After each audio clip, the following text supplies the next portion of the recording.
삼성전자가 역대급 실적을 냈음에도 코스피는 어이없이 사이드카를 맞으며 폭락했습니다. 단일 종목 레버리지 ETF라는 기형적 투기판에 발목 잡힌 한국 증시, 그 기막힌 수급 고임의 실체를 지금 낱낱이 폭로합니다. 주식 이야기 그리고 부동산 이야기를 붙여서 함께 나눠보도록 하겠습니다. 네.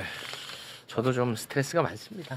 한 가지만 말씀드리면 방송 직전에 설마 여기까지는 안 빠지겠지 하고 매수를 걸어놨는데 매수가 체결이 됐네요.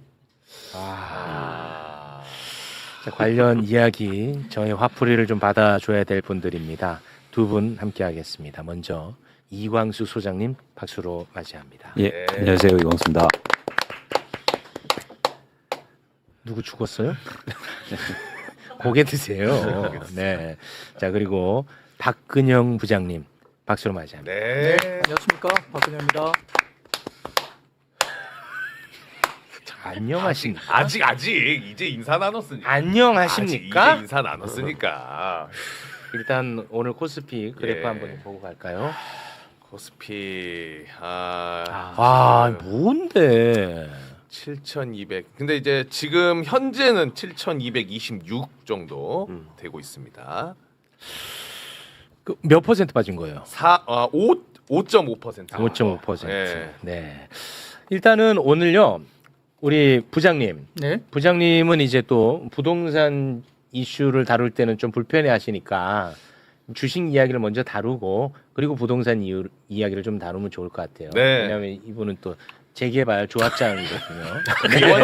위원장이죠. 그래서 조금 이게 이해 충돌이 좀 있습니다. 좀 양해를 좀 부탁드립니다. 스펙을 갖고 계세요. 네. 저희가 통합심의 접수를 끝낸 상태라서 네. 좀 시와 면밀하게 지금 공조를 해야 되니까 공조해야 됩니다. 일단 제가 좀 이야기하는 것은 그렇게 바람직한 것은 아닌 것 그렇습니다. 같습니다. 예. 네. 아니 삼성전자 2분기 잠정 영업 실적이 발표가 됐어. 그런데 이 지구상에 존재하는 수없이 많은 기업들 중에 돈을 제일 많이 벌어. 삼성전자. 사상 최고로. 사상 최고. 그리고 심지어 2023년 삼성전자, 네. 2023년, 2024년, 2025년 3년 동안 번 돈이 있을 거 아니야. 이 3년 동안 번 영업이익이 82조야. 82조. 그런데 이번에 3개월에 번 영업이익이 106조야. 3년 번 것보다 한 3년 번 것보다 더 많아. 근데 지금 주가는 폭락하고 있습니다. 정말 이거는 정의가 아니잖아. 네. 이거는 정의가 아니잖아요. 어깨 좀 펴요. 어깨 좀 펴. 맞습니다. 그 주가적인 정의를 논하자면 말씀하신 게 맞죠. 음. 지금 PER 어제 기준으로도 6배가 안 되고요. 5.2배 정도 될 거고 하이닉스도 어제 기준이면 한 5.6배 정도고요. 그러니까 그렇게 따지면 사실 이렇게 급락할 건가라는 생각을 할 수밖에 없고 근데 오늘 보면 1시 45분 정도 기준으로 봐도 네. 우리나라가 이제 오늘 그 사이드카라고 해서 5% 이상 1분 이상 이제 폭락이 계속 유지가 되면 사이드카가 발동되고 네. 8% 이상 이렇게 빠지게 되면 서킷 브레이커 이렇게 나오는데 오늘 코스피 코스닥이 다 오늘 오후에 이제 사이드카가 발동을 했었어요. 근데 1시 45분 정도에 보면 일본 니케이가 그때 마이너스 0.7% 별로 안 빠졌죠. 그러네요. 홍콩 항생은 플러스 2% 그리고 거기는 테크주가 급등을 하고 있습니다. 자 그리고 나스닥 선물이 그때 당시에는 1시 45분 기준으로 플러스 0.1% 나스닥 선물도 별로 안 빠졌거든요. 이 장중에 아마 점심때 지나면서 이란이 쿠웨이트하고 바레인 쪽에 미군 시설 뭐 공격했다 뭐 그것 때문에 이제 일부 이유를 찾는 분도 계신데 네. 그럼 유가가 폭등을 해야 되는데 WTI가 한 72달러 정도 수준이니까 유가 조금 오르긴 했지만 폭등이 아니었고 전쟁 이슈는 아니겠네요. 네, 그리고 또 해외의 다른 지수들이 그렇게 많이 출렁이지 않는 상태에서 한국만 좀 유달리 지금 출렁이니까 이건 좀 한국 내부의 수급 이슈가 아니냐 그런 생각을 해볼 수가 있습니다. 수급 이슈. 한국 내부만의 문제고 일단은 그렇죠. 그때 똑같은 환경인데 해외 쪽은 그렇게 흔들리지 않았으니까. 그렇고요. 네. 한국 내부만의 문제인 것으로 이제 판단하시는데 수급 문제가 아니겠느냐. 그 좀 자세하게 풀어주실 수 있을까요? 네, 좀 전에 말씀 주셨던 삼성전자 어닝 같은 경우도 너무 좋았는데 이런 것 좀 있는 것 같아요. 일단 삼성전자 내부도 이제 반도체 메모리 부분만 보면 80% 넘는 이익률이 나오다 보니까 여기서 더 좋아질 수 있나라는 생각을 여전히 할 수밖에 없겠죠. 이익률이 이렇게 높아지니까. 이익률, 영업 이익률이 80%를 예상하고 있거든요. 네. 그러니까 100원짜리 팔면 80원을 번다는 거야. 어마어마한 거죠, 사실은. 네. 예. 그러니까 이제 전체는 뭐 휴대폰이나 가전 사업이 바운드리 사업이 있으니까 그쪽에서는 이익률이 안 나왔기 때문에 전체 이익률이 좀 떨어졌겠지만 메모리 사업뿐만 보면 워낙 높으니까 지금 이제 계속 저항이 생기잖아요. 오늘도 보면 애플이 이제 중국의 CXMT 쪽에 메모리 관련해서 테스트 들어갔다. 예? 적용하기 위해서. 아이고 안 이런 한다며. 그러니까 하지 못할 걸로 지금 시장은 보고 있고 한다 그러더라도 중국 내에 소비되는 일부 아주 낮은 모델들 일부만 조금 들어갈 수 있다 말은 하는데 자 그래도 이제 그 부분이 또 느껴지니까 아무래도 뭔가 이제 진짜 행동을 하네 이런 생각이 좀 들면서 메모리 쪽이 좀 이제 좀 부정적인 이슈가 되기도 했고요. 네. 딥시크 같은 경우도 아주 높은 품질의 AI는 지금 자체적으로 AI 개발을 한다. 그러니까 엔비디아의 어떤 의존도를 좀 낮추려고 한다 이런 이야기도 오늘 나오기도 했고. 그 네. 중국 거죠 그게. 네, 딥시크, 그렇죠. 딥시크 같은 중국. 경우도 뭐 그런 것들이 나오다 보니까 좀 흔들림이 분명히 있었고 또 어제 밤사이에 아마존이 또 250억 달러 자금을 또 조달을 했습니다.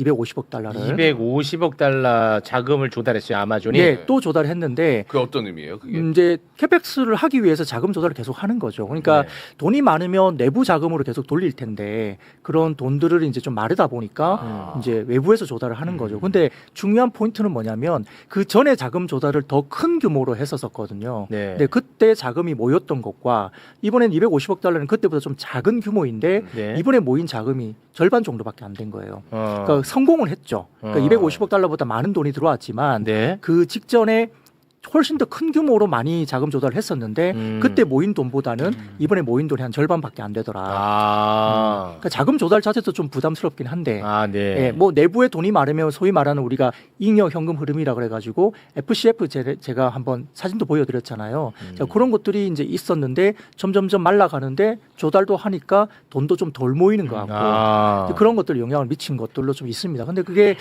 좀 근데 낙폭을 보면 한국만 좀 유달리 많이 빠지는 게 보이니까 네. 이게 그러면 한국의 문제가 좀 더 내부적으로 있는 거 아니야? 왜냐하면 좀 전에 말씀드렸던 한 1시 45분, 2시쯤 봤을 때는 마이크론도 그때 시간에서 마이너스 1%대 그리고 샌디스크도 플러스 0.2% 정도였으니까 그때 당시에 한국의 삼성전자나 하이닉스가 뭐 4에서 7% 막 빠지고 있으니까 그럼 아마존 이슈는 아니네. 근데 그런 것도 이제 심정적으로는 되게 센티가 안 좋은 악재이긴 한데 네. 한국의 메모리나 뭐 한국 시장 자체가 낙폭이 유달리 좀 크다는 것은 그 외에 다른 어떤 수급적인 이슈가 좀 더 영향을 미치고 있다고 볼 수밖에 없죠. 네. 왜냐하면 다른 것들은 그렇게 심하게 흔들리지 않고 있으니까 물론 우리가 너무 많이 흔들려서 또 외국 쪽에 있는 메모리 반도체 시장이 또 더 흔들릴 수는 있겠죠. 시간이 좀 지나면서. 네, 네, 네. 근데 일단 비슷한 시간대 봤을 때는 우리가 좀 유달리 많이 흔들렸다. 네. 이게 또 보인다는 것은 조금 수급적인 꼬임이 분명히 있는 그러니까 것 왜 같다고 볼수 수급이 안 있습니다. 되냐고요. 왜? 아니 지구상에 있는 기업 중에 영업이익이 1등인데 왜 수급이 안 되냐고. 왜? 자, 그러면 없는 돈도 빌려서라도 들어올 것 같은데. 10번 사진 한번 볼까요? 네, 예. 이광수 소장님 웃지만 마시고 네, 의견 개진해 주시고요.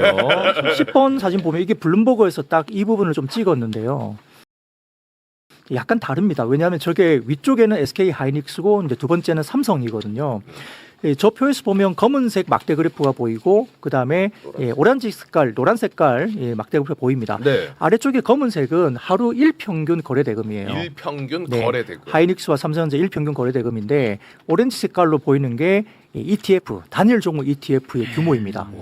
하이닉스 같은 경우는 일평균 거래대금의 4배가 모여 있고요. 와. 그러면 삼성전자는 한 1.76배, 1.8배 정도 모여 있습니다. 근데 아래쪽에 마이크론이나 그다음에 반대네? 예, 뭐 엔비디아 이쪽 보면요. 테슬라나 일평균 거래대금보다 ETF의 집중도가 좀 낮죠. 네. 오. 그러니까 한국 시장의 종목들이 어마어마한 변동성을 보일 수밖에 없죠. 왜요? 이거 좀 풀어서 설명해 주셔야 네, 알아들을 것 저렇게 일평균 거래대금보다 4배 정도의 자금이 모여 있으니까요. ETF 에. ETF 올라갈 때는 막 위로 막 사게 되고 빠질 때는 밑으로 막 팔게 되는.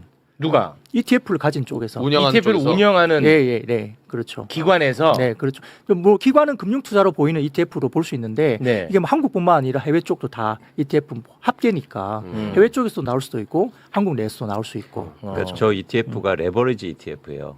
저게 저게 그러니까 레버리지야. 예를 들어서 너무 2%가 움직이면 저 레버리지는 4%가 움직여야 수익률을 맞춰요. 그러니까 시장이 2%가 올려서 수요가 증가했다잖아요. 그럼 2배를 더 사야 됩니다. 반대로 2%가 떨어지면 이 목표 수익률은 마이너스 4%예요.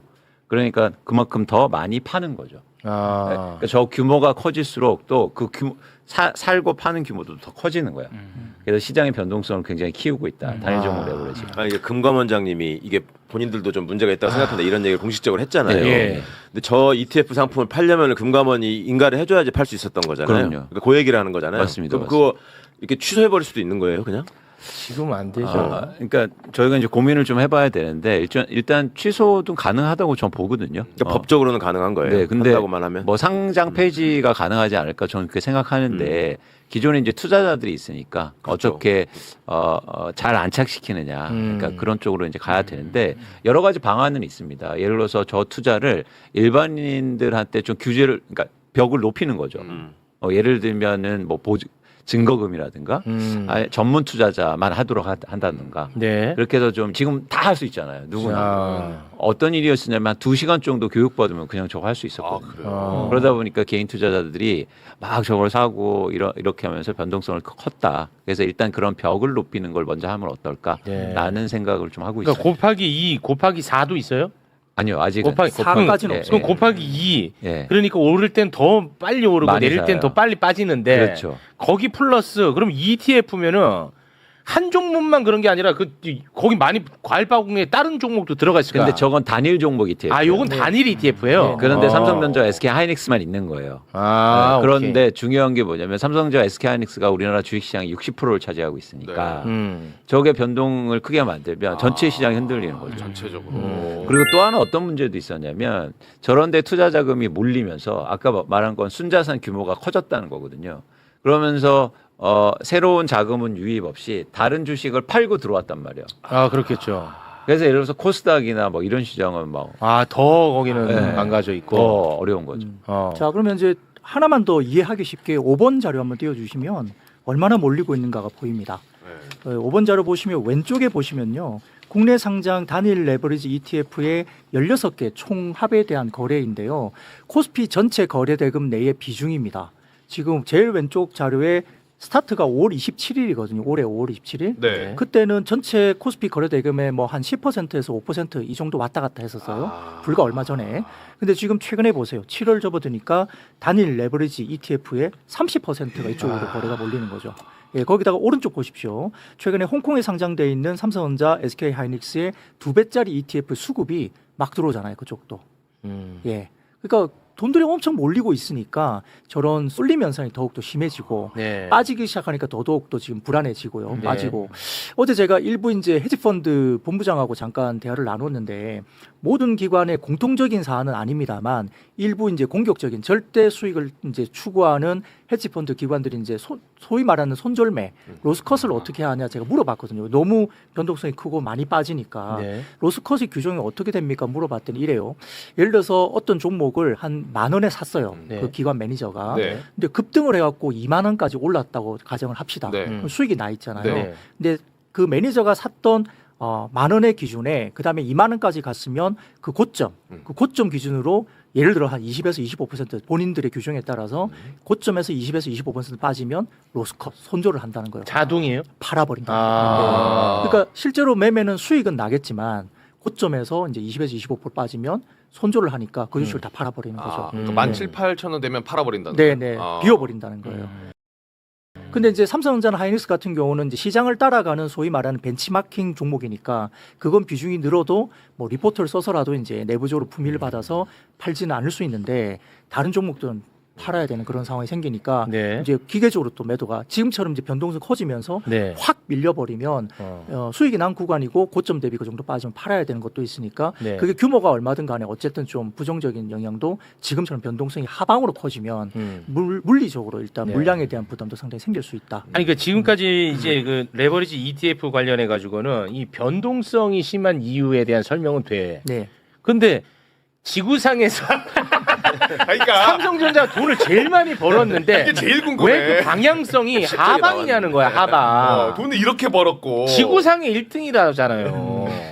지구상. 그러니까 아무리 찾아도 삼성전자보다 돈 잘 버는 데가 없다잖아. 그게 이제 설명이 안 된다는 거죠. 근데 지금 왜? 상황이. 그러니까 변동성이 큰 건 설명이 됐어. 오케이, 알았어. 오케이. 아, 여기 레버리지 ETF가 그렇구나. 많이 몰려서 그렇구나. 그러면은 우리가 이게 지금 많이 올라가는 상황에서 왜 이렇게 많이 올라가요? 할 때 요거를 딱 설명을 하면 그렇지. 아유, 그런가 보다 하는데 왜 하방이냐는 거예요. 그러니까 예를 들어서 최욱 씨가 사람들이 야 최욱이 너무 재밌다. 이거 이제 방송감이 절정을 찍고 있다는데 출연하고 있는 프로그램들에 다 하차돼. 약간 이런 느낌. 그 느낌이야. 왜 그러냐? 정점을 찍었다고 보는 불신이 아직 남아 있는 거죠. 여전히 사이클에 대한 이슈가 이 반도체가 벗어나지 못하고 있는 것 같고. 그놈의 이번에- 사이클을 아직도 타고 있어. 아 근데 아니 반도체는 그렇게 증명을 해 보였는데 아직도 너네 사이클 얘기하냐? 이렇게 증명을 해 보여도 근데 반도체는 어떤 상황이든 사이클은 맞습니다. 그게 과거와 성격이 다를 뿐이지 사이클은 맞죠. 아니 사이클이라면 다음 분기에는 이만큼 못 볼 것 같다라는 예측 그렇죠. 때문에 그런 거예요. 과거에는 네. 많이 벌다가 적자도 엄청나게 나다가 그런 네. 사이클이었다면 지금은 흑자를 내는 쪽에서의 사이클은 맞는 거죠.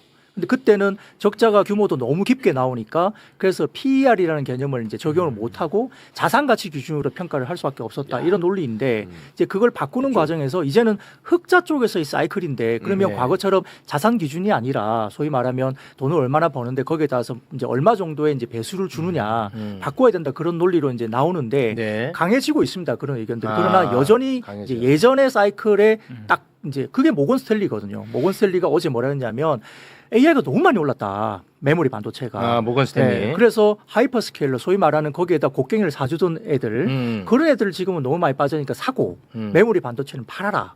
이렇게 이야기도 했거든요. 네. 이 모건 스탠리 이 정보통신망법 개정하는 거 요거 손배 청구해야 돼. 요거 네. 뭔데 사람 네. 팔아라. 뭔데 너가 모건 스탠리. 지난번에 그랬잖아요. 이제 윈터 이즈 카밍 그래가지고 겨울이 온다 그러면서 메모리 반도체 가격을 한번 폭락시킨 적이 있거든요. 야, 모건 스탠리예요 그것도? 뭐 그런 쪽입니다. 예. 이 모건 씨, 이 모건 씨 왜 자꾸 그렇게 장난질을 해? 모건 스탠리 이 모건 씨. 네, 그러다가 급반등 나오니까 바로 바꿨죠. 올해 겨울은 따뜻했네. 아 진짜로? 네네. 야, 와 정말. 쉽게 산다 쉽게 살아. 알간 진짜 모르간이다. 알간 모르간. 와. 정보통신망법 개정안 적용해야 돼. 적용해야 돼. 근데 이제 모건 스탠리는 그렇게 이제 포지션을 갖고 있지만 JP 모건은 또 이제 괜찮다. AI 쪽이 모건 좋다. 집안인데. 아, 그 JP 모건이라는 것도 있고. 네네. 아, 모건 스탠리도 있고 JP 모건도 있는데 같은 모건인지는 정확하게 제가 파악을 못했지만 또 이제 JP 모건은 둘다 굉장히 좋게 모르간이야. 보고 있고 뱅크 오브 아메리카는 잘 맞추지는 못한다고 평가는 나 있지만 그래도 이제 굉장히 좋은 그림으로 보고 있다라고 또 내기도 하니까 장난치는 건 아니에요.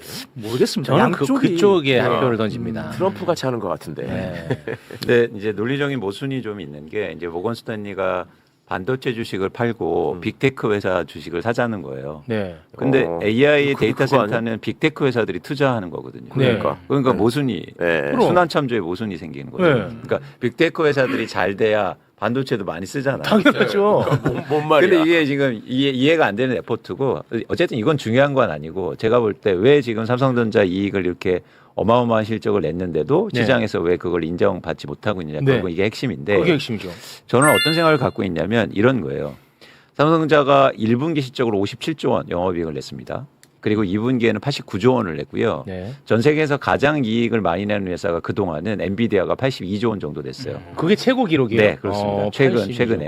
그러니까 그만큼 엄청난 실적을 냈는데 이걸 보는 관점이 다른 거예요. 그러니까 너무 어마어마한 실적을 내니까 사람들은 믿지 못하는 거예요.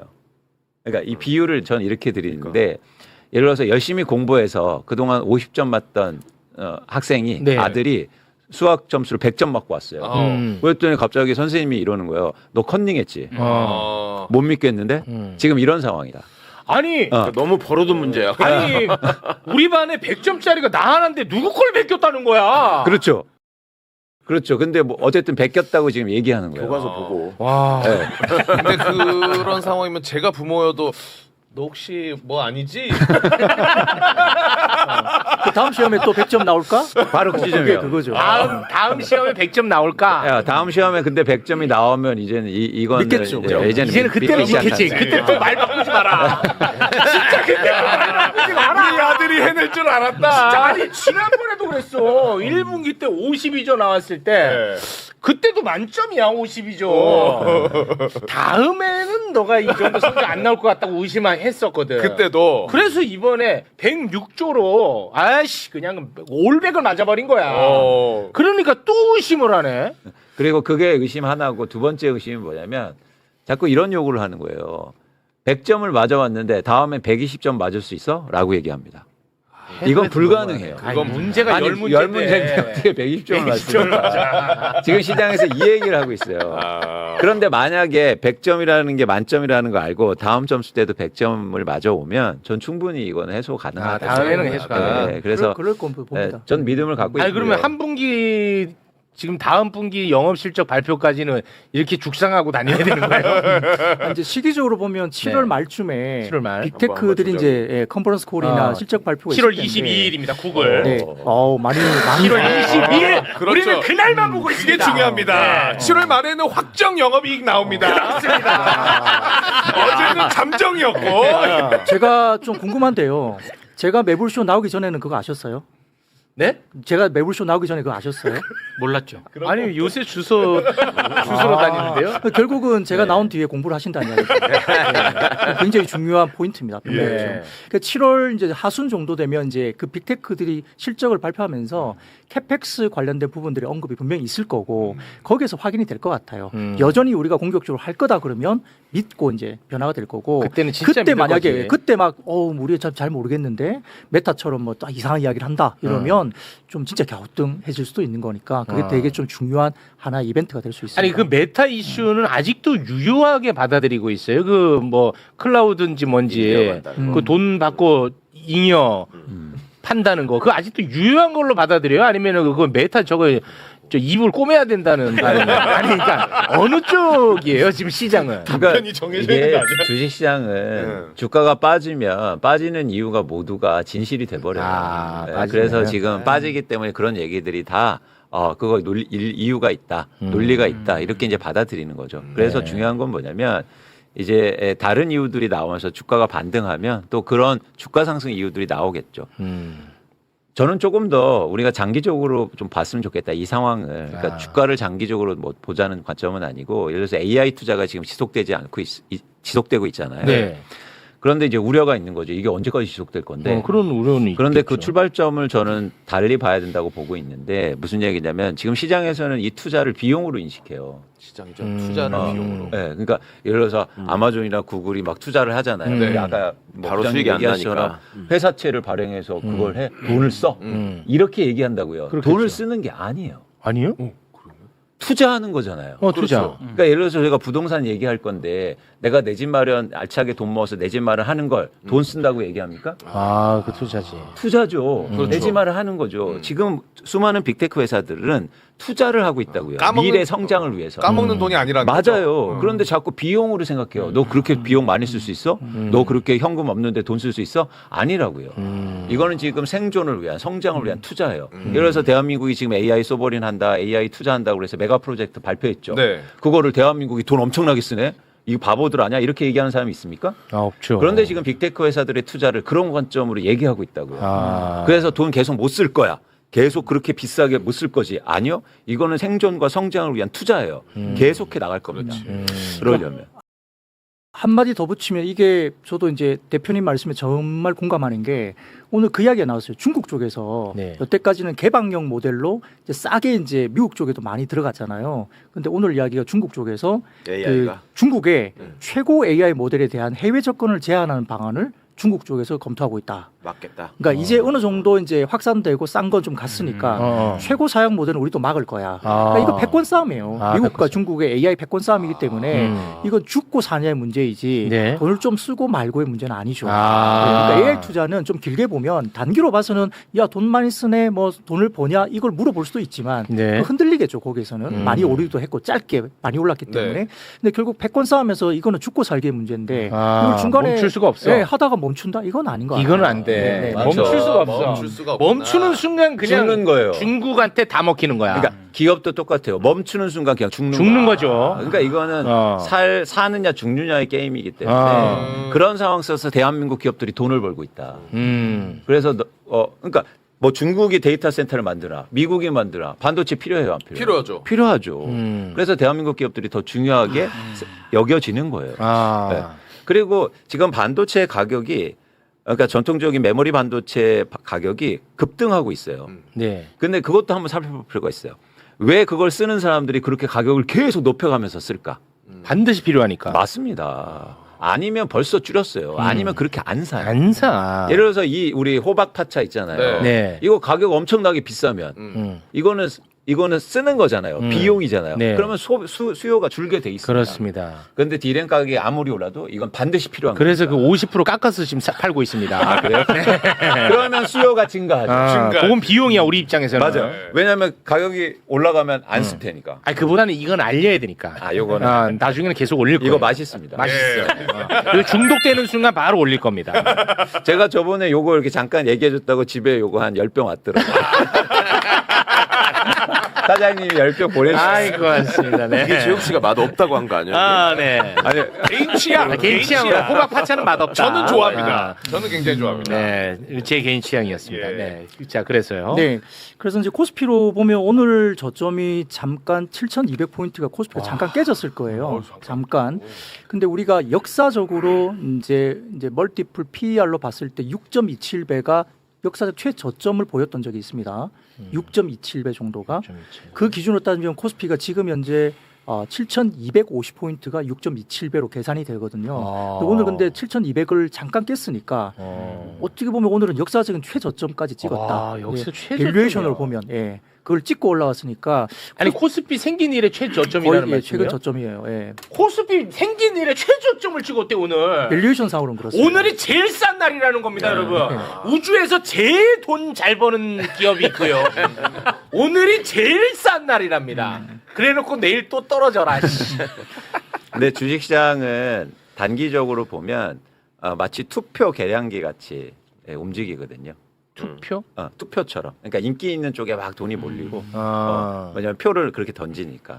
근데 근본적으로 주식시장은 어디하고 관련이 있냐면 그러니까 질량계하고 똑같습니다. 몸무게 재는 거. 그러니까 무슨 얘기냐면 기업이 그렇게 돈을 벌면 언젠가는 반영이 되게 돼 있다. 네. 그 선생님 그 6.27배? 예. 그 최저점 그 당시는 언제였어요? 그러면 과거로? 그게 아마 금융위기 때. 아마 금융위기 제 기억에, 때야? 예. 그러니까 그건 시스템 리스크라고 하잖아요. 어떤 뭐 전쟁이 빵 발발하거나 네. 뭐 금융 시스템이 붕괴되면서 그렇죠. 뭐 리먼 사태가 예. 생기거나 이럴 때 봤던 최저점이거든요. 그게 오늘이야? 그러니까 아마 제가 계산해 보면 그 정도 나올 와. 겁니다. 7,250이 그 저점의 밸류에이션인데. 이거 굉장히 의미 있는 말씀 같은데. 그러니까 어떻게 보면 수급 때문에 좀 더 밀렸다가 올라올 수는 있겠죠. 뭐 아무도 그걸 모르는 거니까.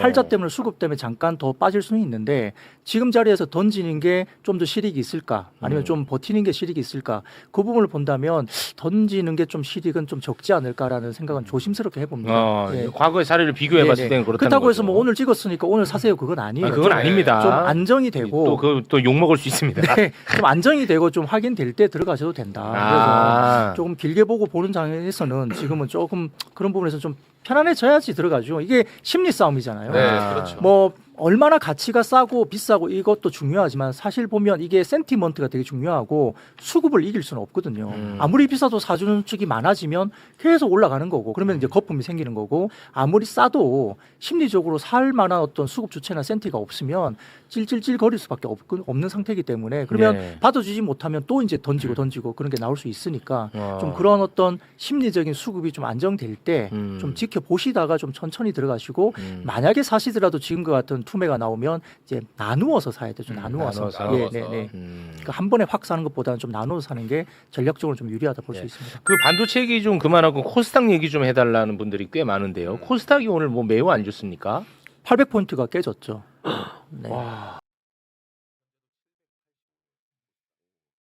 와, 이거 좀 근데 이거는 사실 조금 심각하긴 이게 지금 하네요. 어떤 상황이냐면 그러니까 심각한데. 반도체 같은 경우에는 그래도 주가가 많이 오른 상태에서 이제 빠지니까 네. 어느 정도 이제 감내하고 어. 뭐 그런 부분이 있긴 해요. 네네. 그런데 코스닥은 계속 하락하고 있거든요. 그러니까. 그러니까 특히 나쁜 장에서 같이 빠지니까. 어. 그래서 많은 투자자들이 좀 우려하고 있는 거고 또 하나 코스닥 같은 경우에 우리나라 국민들이 또 많이 투자하고 있거든요. 상대적으로. 그렇죠. 그래서 물론 규모가 그렇게 많지는 않지만 그런 부분에서 이제 우려가 좀 됩니다. 아. 그런데 여기서도 저는 정책에 약간 그 문제점이 좀 지적되고 있는 것들이 있어요. 아까처럼 변동성을 키운 게 단일 종목 레버리지라고 말씀드렸는데 코스닥 같은 경우에는 코스닥 활성화 정책들이 이제는 막 검토되고 있는데 특히 어떤 게 문제냐면 승강제라고 해서 그러니까 코스닥 종목들을 이제 구분하겠다는 야, 거예요. 리그로. 1부 리그, 2부 리그를. 그래서 1부 리그를 만들겠다. 그러니까 어떤 상황이 나오냐면 불확실성이 주어진 거예요. 1부 리그 안 되면 오히려. 어떡하지? 오히려. 그래서 지금은 다 빼고 그때까지 기다려봐야 되는 거 아닌가? 아, 오히려. 오히려요. 그래서 이 자산시장의 정책은 굉장히 민감하고 다른 거하고는 다르게 그리고 잘 설계가 돼야 됩니다. 그런데 코스닥 같은 경우에 계속 이거를 정치적으로라든지 어쨌든 그렇게 해석하다 보니까 막 미리 얘기하고 그러니까 투자자들이 미리 움직이는 거예요. 걱정들이 미리 생겨나고. 그래서 이것도 마찬가지로 뭐 정책의 영향이 좀 있지 않느냐 생각을 좀 합니다. 그 좀 아쉬운 것은 7월 1일이 코스닥 30주년 행사였기 때문에 네. 그날 좀 구체적인 안이 그때 나와줬으면 타이밍적으로는 굉장히 좋았다고 보는데 이게 또 9월 달로 미뤄졌어요. 그래서 저도 좀 타이밍상으로는 굉장히 좀 아쉽다. 오히려 뭐 명확하지 않고 두세 달 밀려져니까 그때까지 또 불확실하잖아요. 왜 밀었을까요?